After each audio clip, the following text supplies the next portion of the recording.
हुजूर को दफन करके लौटे, तदफीन से फारग हुए, कब्र मुबारक में उतारा, हुक्म पूरा किया। कहते हैं वापस आए तो जनाब अनस से सैयदा फातिमा कहने लगी, अनस तूने भी मेरे रसूल पे मिट्टी डाली है, अनस तेरी जुर्रत हो गई थी। फरमाते उस वक़्त फातिमा का पहला आंसू गिरा और फिर 6 महीने हुजूर के बाद हयात रही, मैंने उसके आंसू गिरते देखे।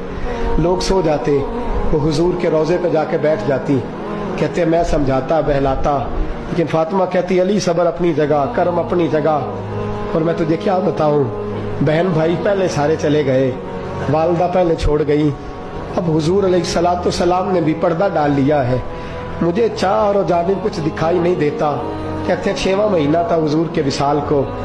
एक दिन मुस्कुराती हुई फातिमा घर आई रोजे से रात को बच्चों के साथ, तो शेर खुदा कहने लगे, मैंने कहा फातिमा बड़े दिनों के बाद मुस्कुराते देखा, क्या बात है?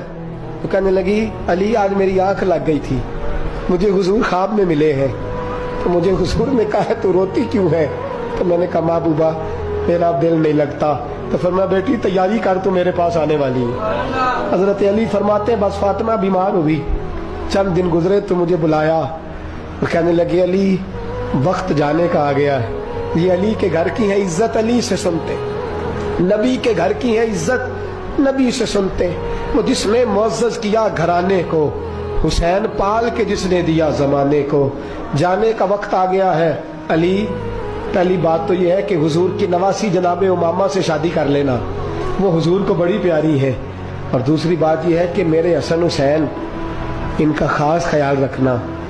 और तीसरे लफ्ज कहे तो हजरत अली तड़प के रोए, कहने लगी मैंने वक्त गुजारा है, आपकी हुकूक मेरी जिम्मेदारी थे, मैं इंसान थी भूल जाती थी, अगर मुझसे कहीं कोई कमी रह गई हो तो मुझे रज़ाए इलाही से दरगुजर करना, कहीं मैं हुजूर के सामने जाके शर्मिंदा ना हो जाऊं। शेर खुदा करम अल्लाह ताला वजहुल करीम फरमाते मैंने हाथ थामा और मैंने कहा फातिमा अली का बड़ा मर्तबा था, पर जो तेरी निस्बत से कमाल था वो तेरा ही था।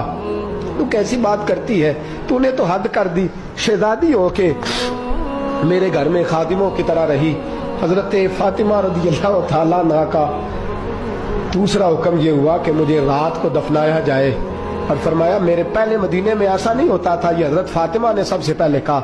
फरमाया मेरी चारपाई के साथ लगा के ना शाखें, चारपाई के साथ तो ऊपर ला के उन्हें ऊपर से बांध देना और उन शाखों के ऊपर एक कपड़ा डालना, मेरे कफन पर भी किसी की नजर न पड़ जाए।